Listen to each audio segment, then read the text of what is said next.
Hello, and welcome to another episode of Room for Thought. The room I'm in today isn't in the UK, it's here in North America, and I'm here with Daniel Hannan in the room. Welcome to... Hello, Douglas. Hello. Tell us a little bit about where we are and what we're doing here and why we've come. We are at the top of a very steep hill in eastern Vermont, and if you were able to look out of these windows, you would see nothing around you except endless slopes of pine and spruce and birch and maple. This is the cottage built by Milton Friedman, who George Shultz described as the most influential man of the 20th century. Great free market economist. And I'm guessing that he would look out of these windows and think his great thoughts. This is where he wrote a lot of his books. The cottage is called Capitap, which I think is an unwontedly clumsy phrase. For someone who was so articulate and such a good wordsmith, it's... Right, capitalism and freedom. But I mean, from the guy who coined all these phrases about, society doesn't have a conscience, only people do, and this kind of stuff, unusually uneuphonic name. But it's a thought about where we are. This is wilderness.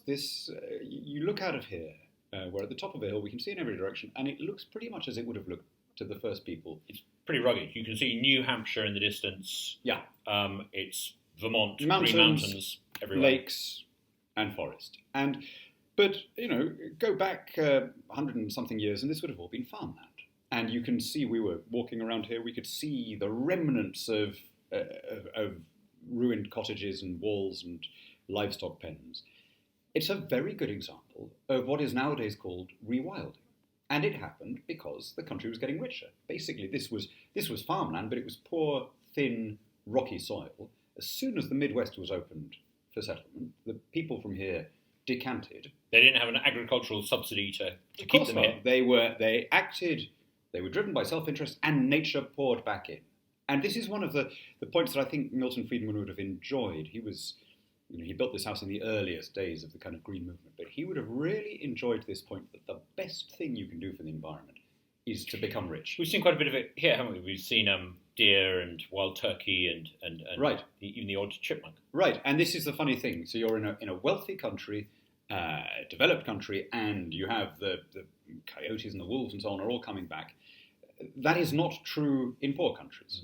They are still, the reforestation here is matched by continuing deforestation in countries that are still industrializing and are still cooking with open fires. And the interesting thing is, Friedman would have appreciated this. Not only is the environment coming back and recovering, actually the farmers, we met some of them, they're doing pretty well too. They have leisure time to recreate scenes from the War of Independence.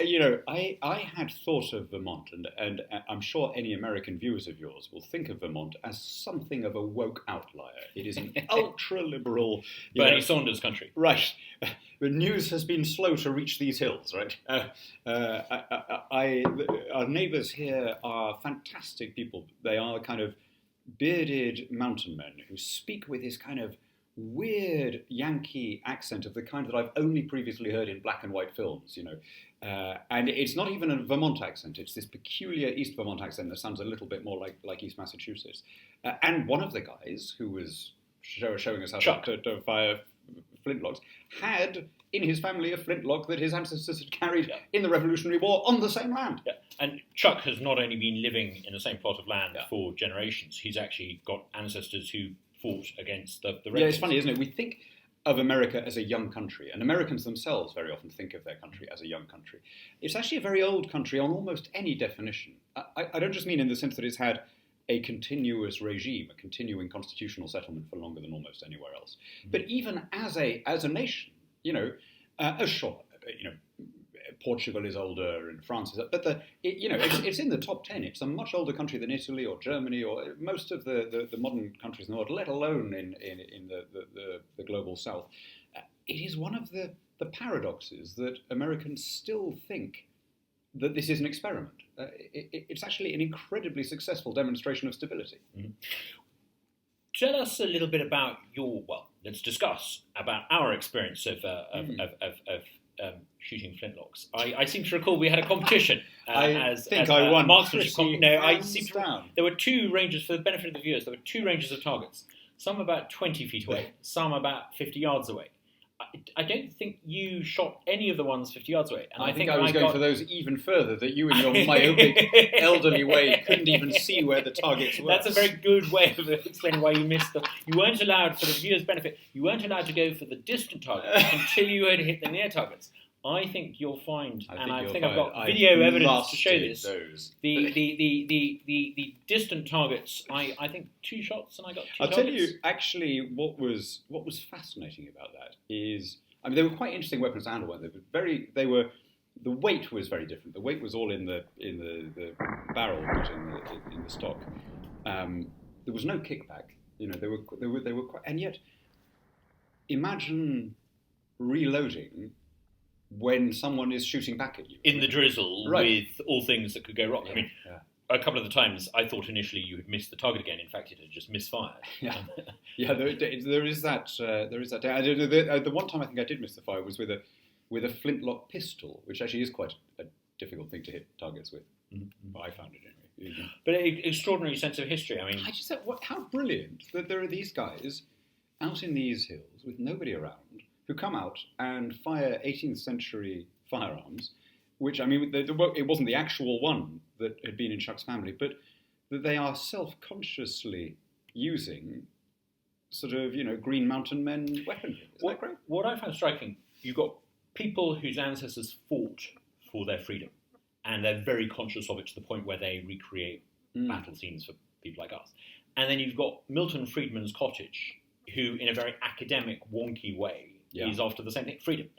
I think this is so important. It's how many of the ancestors of Chuck would have been able to read, let alone read John Locke, and yet they'd all been infected by John Locke's ideas.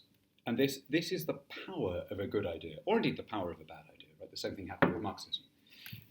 That it's not so much that people are directly studying the texts as primary sources. It's that they're talking to people who are talking to people who have.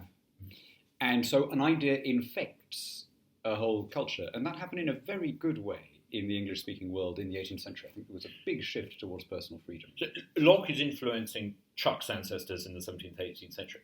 But Friedman is having that same effect today. And so I was pondering, I hadn't heard until Bob Chichester, who's our host here and who was the editor of Milton Friedman's Free to Choose series, this epical series that changed a whole generation's perceptions of markets and the role between state and citizen.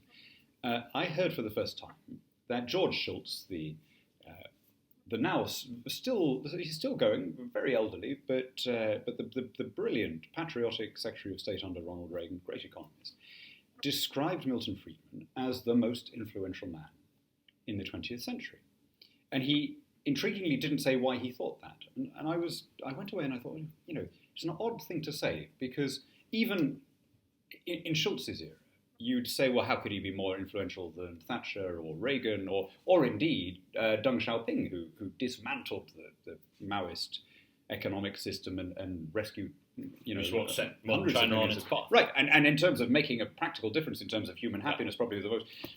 But then, of course, Milton Friedman was writing the script for all of these guys. Friedman obviously met Thatcher and hugely influenced her, we know that. He obviously influenced Reagan. Who used to quote him often. But there's this also thread of influence straight into the heart of It's extraordinary. So he didn't actually, as far as we know, meet Deng Xiaoping. But he did have a big influence on one of the general secretaries of the Communist Party of that era, who was a great economic reformer called Zhao Ziyang. And in fact, after the atrocity in Tiananmen Square, one of the charges levelled against Zhao by the communist hardliners, and indeed used to get rid of him from his position, was that he had been working with this monstrous American free market capitalist, which was true.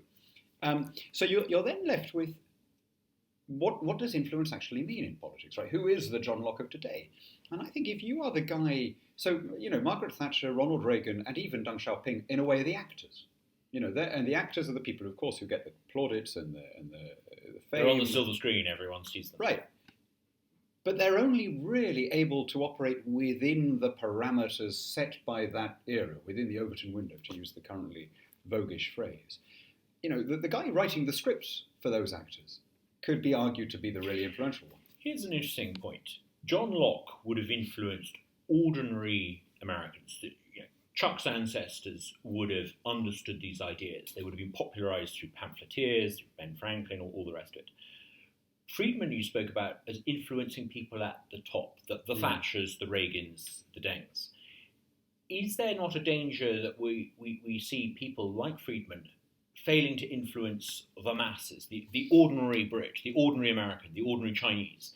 We saw in 1980 this incredibly successful TV program, but what can we do to make sure that Friedman is better understood? So it's a really good question. I mean, Milton Friedman was an unlikely cult figure. He was very short, very fat, very argumentative. I mean, quite good-humoured. Everyone liked him. On screen, if you looked at him, you wouldn't have thought he was a natural to present a program. Right. Bespectacled, bald, very rarely smiled. And when he did smile, it was this kind of... he had an unfortunate smile. It looked as though he was smirking at you. And yet, he had this fantastic authenticity that made him quite a cult figure. And I think that was partly because his sincerity was unmissable. It was partly because there was no hint of political correctness about him. He would say quite provocative things, quite brutally, without sparing the feelings of whom he was talking to, because he wanted them to face. He felt he had something worth saying. Right. But he was also, let's be honest, quite a good crafter of phrases. He would say things like a society that puts equality before prosperity, that puts equality before freedom will get neither. A society that puts freedom before equality will get both. He would say things like, governments never learn, only people learn. These are nice ways of making economics and political philosophy comprehensible, as they should be, right? Because politics is everyone's business. And he wrote a book as part of the TV series, which became a bestseller. And the idea of an economics book being a bestseller and selling, well over 1 million copies worldwide. Yeah. This was free to choose, and the TV series itself also influenced an entire generation. Now, if you watch it today, it's a bit stilted. TV was a different beast in 1980. Techniques were not what they are. There wasn't any animation. Attention spans, frankly, were probably a little bit different. And yet, for people who caught that series either on PBS here in the US or in the equivalent channels in their own countries, I think they didn't forget it. It made a lot of young people question a lot of the assumptions they had. Capitalism wasn't greedy, it wasn't about selfishness, it wasn't about the rich. Au contraire, that you had exploitation under every other system and coercion under every other system. But the market was the first one where coercion was replaced by a large degree of consensus. So he's constantly making this moral case for the free market. Yeah, and he would have, I think, been in a very strong position today to be reiterating his point about pro-business is not pro-market, because he would have been a huge critic of monetary policy in the run-up to the crash 10 years ago. He would have been out there saying, all the central banks are keeping interest rates too low for too long. And he would have been a fierce critic of the bailouts. Hardly anyone was. I remember you and I were. Do you remember that? Yeah. When the bailout was announced in the US, we were at a Conservative Party conference in Birmingham. And I think you and I were the only British politicians who, on that day, were against the bailouts. Mm-hmm. Everyone's against them now because $1 trillion went missing and no one knows where it is. And but at the time there was this sense of panic. Now he would not have panicked. He would have been a critic all the way through, and he would therefore now be in a very strong position to say, "I told you so." But this is the interesting thing. Friedman is incredibly influential in the 80s and his ideas into the 90s and beyond. But you see on both sides of the Atlantic now a new radical left. You see AOC here in the United States, Bernie Sanders, who represents this neighbourhood around here. You see Corbyn in the UK. At the last election, he came within a few thousand votes of number 10. Why do you think we're seeing this new left? I think that capitalism is counterintuitive. I think that the instincts and intuitions that we owe to our Stone Age DNA incline us towards tribalism and collectivism. The idea of personal freedom, although it works every time, although it makes people richer and happier every time, feels wrong. And therefore, every generation, going back at least to Rousseau, but probably further, has suffered from this sense of alienation. Yeah, okay, sure, we're living better than we ever did, but we've lost something. The world is soulless, it's materialistic, there's something unnatural. This was the feeling of alienation that was behind communism, was behind fascism, was behind the existentialists, was behind the counterculture. Maybe the modern world feels unnatural because it is, in a sense, unnatural. In a way it is. We've created this extraordinary miracle where we depend for our well-being on strangers who owe us nothing. But a system we're sitting here on a worked mountain top in New England drinking coffee from Rwanda, having eaten food grown thousands of miles right, away. and the Rwandan, the guy who harvested, or the woman who harvested the coffee beans in Rwanda, has no interest in whether we're enjoying it, has never met us, But this is the magic of the system. We've created a set of incentives where the best thing for her to do, and the best thing for you to do, and the best thing for me to do, all complement each other because we get. This is the point that every critic of capitalism, I think, misses when they say the market system is exploitative. It's bad for the poor. It allows you the powerful to grind the underprivileged. Actually, that is true of everything else. Under communism, under theocracy, under absolute monarchy, under military dictatorship, the Incas, the Aztecs, the modern African kleptocracies, medieval European kingdoms, they were all based on exploitation. And your position was determined by birth and caste and tradition. The market system is the first one that says, if you want to get ahead, or to use the lefty vocabulary, if you want to fulfill your greedy impulses, you have to do it by offering everyone else something that they want to pay for. So for the first time, your greed is harnessed to socially productive ends. Yeah, it's also the ultimate form of internationalism. I mean, I'm still of the age where I slightly marvel when I look at my mobile phone to think that this has been assembled in China, and that the coffee I'm drinking is from the other And side. actually, this was Milton Friedman had a nice phrase for this, where he said, the market is utterly uninterested in who you are. It doesn't care what colour you are. It doesn't care what religion you have. It doesn't care whether you're a nice person. All it cares about is, are you offering something that I want? And he had this nice phrase. He said, it's the best system ever devised to get people who hate each other to help each other, right?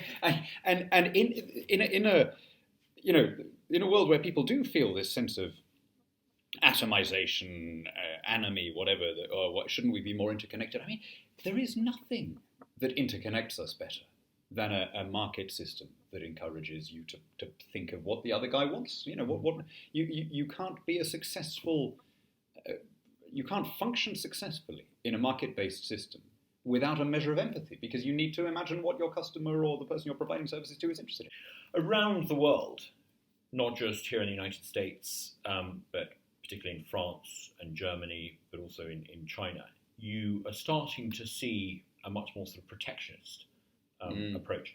We've had 30, 40 years, largely because of the influence, I think, of Milton Friedman, a default setting amongst politicians that they needed to open up their economies. Globalization was the way forward. You had the collapse of the Soviet bloc, China then opening up in the 1990s, 100 million additional workers joining the world economy, this huge boost in living standards in the West and in China and Asia as a result of it. But now you're starting to see people push back. Yeah, it's really, not everywhere.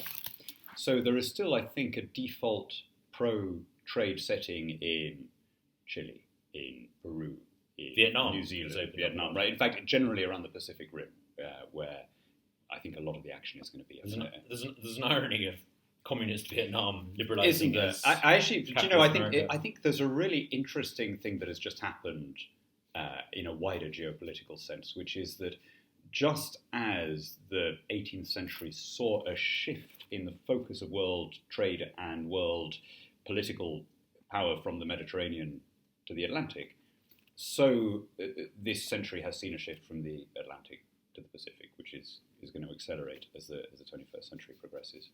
And I think that's happening within countries too. I think there is a shift in population and wealth from the Atlantic to the Pacific coast of Canada, of the US, and so on.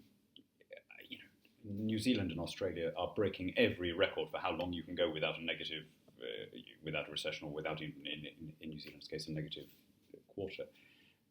Amazing growth rates in Chile, in Singapore, and so on. So just en passant, I think that's a place where we as a country need to be. And I'm delighted that I think we are now committed to applying for the CPTPP, as it's now called, the Trans-Pacific Partnership.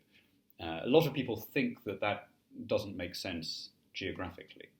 And of course, it's true that we're not literally a Pacific nation, except in the technical sense. Well, we are actually technically, because we own the Pitcairn Islands, but also, which is pretty much bang in the middle. The camera on which we're recording this is made.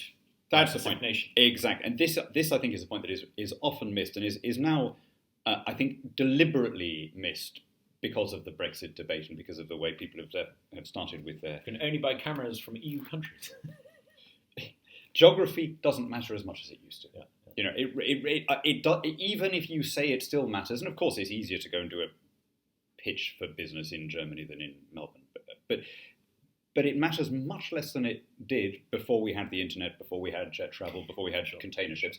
And as geographical proximity matters less, cultural proximity comes to matter more. And Britain has exceptionally close links to a number of the countries that are on the Pacific Rim. Obviously Australia and New Zealand, obviously the US and Canada, but also, Malaysia, Hong Kong, Singapore. So after we've left the EU, we could have equal access to, on trade terms, to Pacific countries that Australia would have.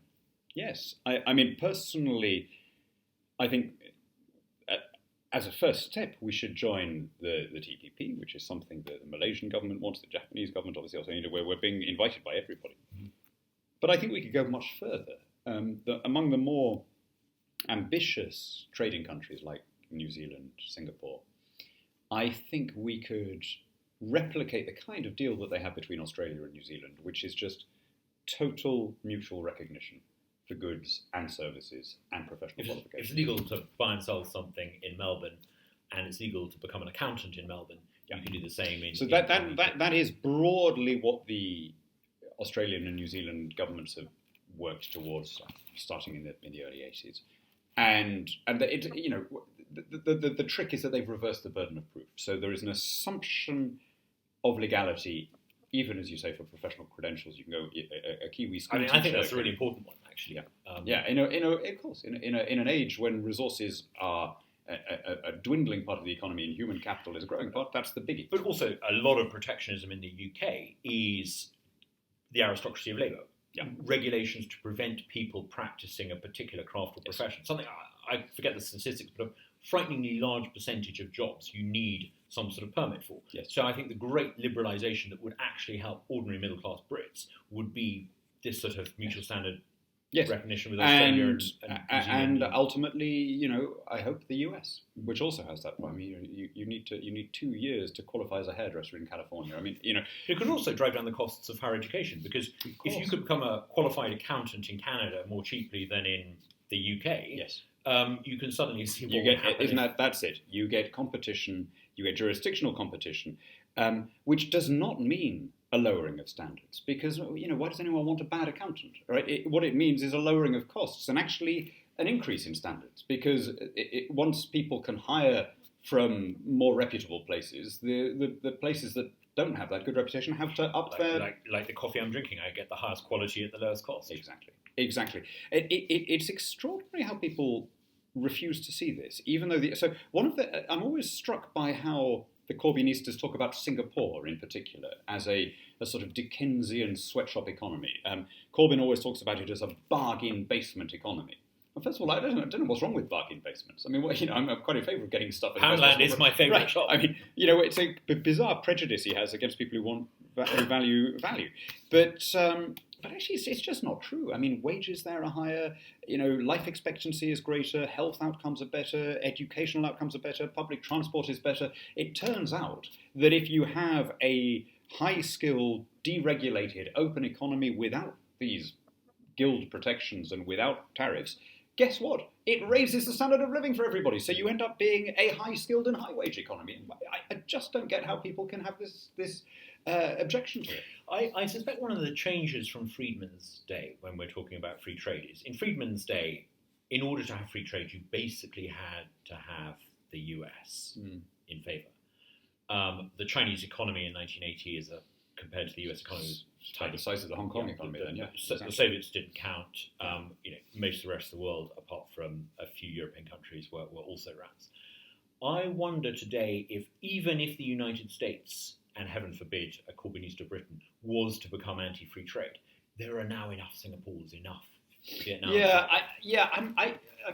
I've heard you say that before, and I think I'm a little bit less optimistic than you are. That's just generally your disposition, I think. Yeah, maybe. It may just be my grumpy old man side. I mean, I was in Singapore quite recently and talking to them about exactly this. And one of a very senior politician there, who would be well known to any Singaporean viewers, said, look, a country like ours, or a city-state like ours, is made possible in a world of free trade and open sea lanes.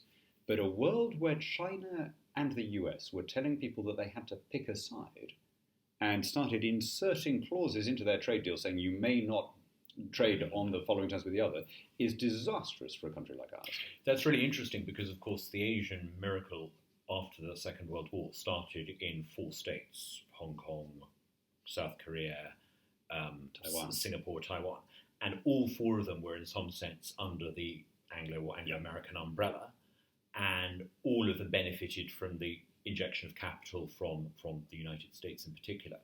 And you could argue that as other countries joined those initial 4, it's because the larger ones acquired a similar status of a sort of a world order underpinned by America. Yeah. No, I mean, we shouldn't. Of course, the world is no longer quite as unipolar as it was 30 years ago. However, the US is still pretty much a quarter of global GDP.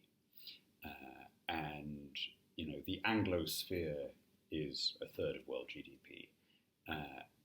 And so a change of direction in the English-speaking democracies, I think, would be hugely significant for the other 2/3 of the world, just given the realities of where wealth is concentrated. I do worry about the rhetoric in the US.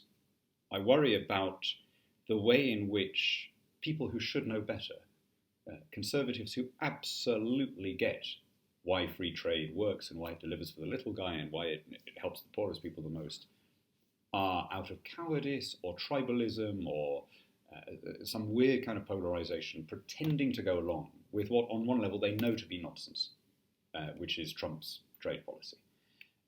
And I think they disgrace themselves and their party because the system depends on people showing the courage of their convictions. Friedman presumably would say, politicians, opinion polls, they come and go. Republican candidates come and go. Democrat candidates come and go. Stick to your principles. Yeah, and one of the reasons why people don't stick to their principles on trade is because it's a bit like what we were saying earlier about how you have to win this argument every generation because it's counterintuitive, because it feels wrong on a genetic level. The assertions made by the Trumpies, you can't carry on with a trade deficit, we can't compete with slave wage economies, we need to grow our own food, we need to protect our strategic industries.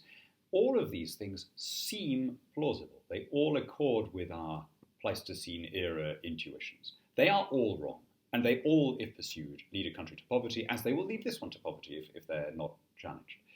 There's nothing inevitable about the prosperity of the United States. It's a result of wise policy decisions, and if those policy decisions are reversed, the economy will go in a different direction.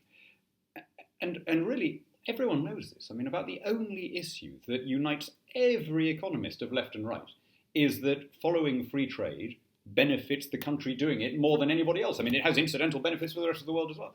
And yet they are all, one way or another, allowing Donald Trump to get away with this. We just had lunch yesterday with the wonderful Doug Irwin at Dartmouth College, which is, I mean, I would say to anyone reading who doesn't believe me about free trade, who says, oh, yeah, but it only works if it's reciprocated, or it doesn't, what if the other guy doesn't, what if you're dealing with the Chinese and they say, read Doug Irwin's Free Trade Under Fire.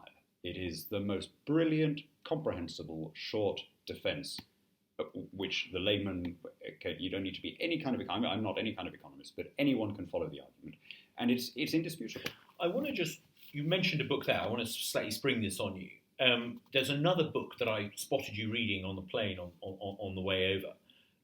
And it's a slightly depressing book because it may explain why perhaps domestic support amongst Middle America for what's essentially a liberal, in the British use of the word, a liberal order, is under threat. And it's called White Shift. White Shift. By a London professor called Eric Kaufman, although he's actually a Vancouverite by upbringing. And it's a long, serious book full of statistics. He walks you through the data very convincingly. He's setting out to explain. Well, it's not his sole purpose, but among other things, he is incidentally seeking to explain the authoritarian backlash in the US and parts of Europe. What some people would characterise as populism. Yes. And he says, is it because of the financial crash? And he shows pretty convincingly that the key driver is demographic change.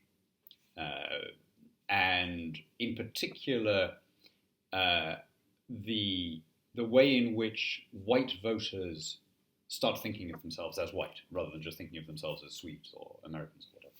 Is this because of identity politics? Yeah, I mean, identity politics has played a very big part in this. This peculiar, the peculiar double standard of what he calls left modernism, what Kaufman calls left modernism, where ethnic diversity and identity is to be celebrated by minority groups, but deprecated and scorned in majority groups. That became unsustainable, and unfortunately, instead of the reaction being a civic liberal one that says we are all individuals, we should Martin Luther King vision. Right.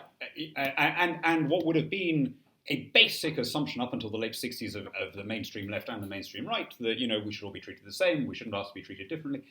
That, instead of that being the response, a constant emphasis on you are defined by being a white man, you may not intend it, but you are an oppressor class, you're born with all these things, you have this inherited.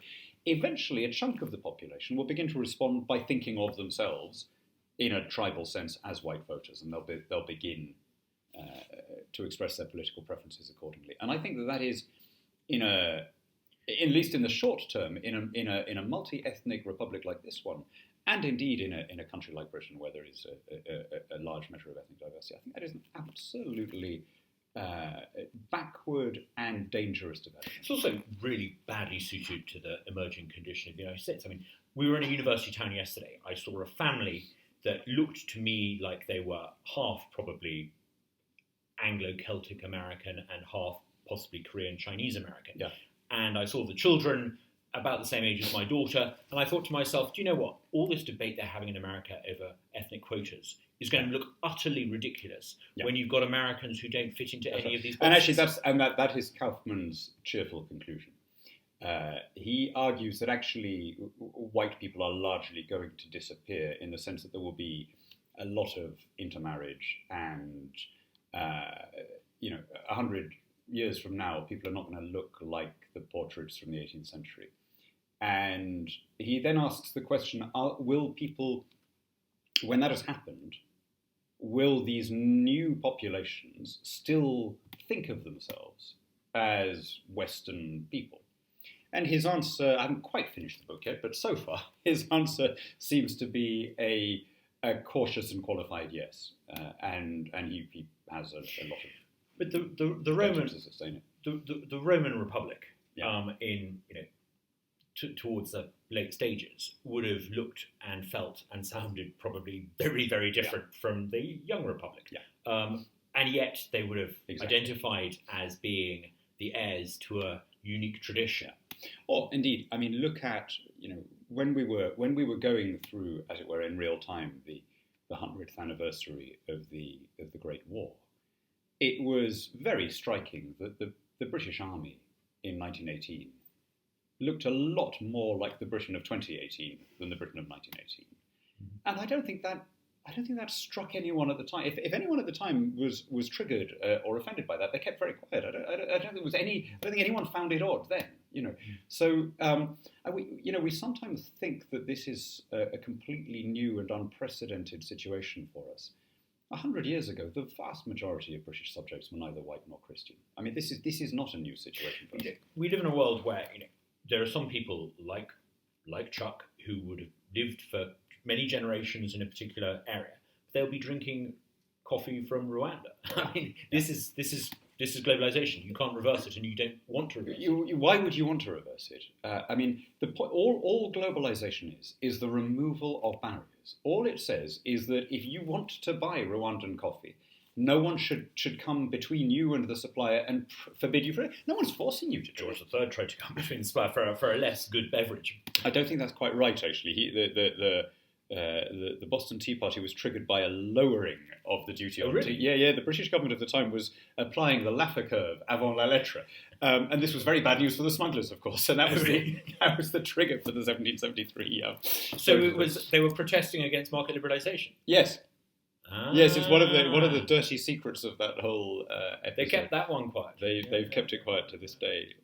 Yes, the British government basically had withdrawn most of the objectionable tariffs, kept one or two to maintain the principle that Parliament could tax, lowered it to a level where they could actually collect it because it was no longer punitive, and of course that provoked it. But I mean, but it is worth making this point about consent and voluntarism. When people say we're going to be forced to eat chlorinated chicken and hormone treated, what you mean?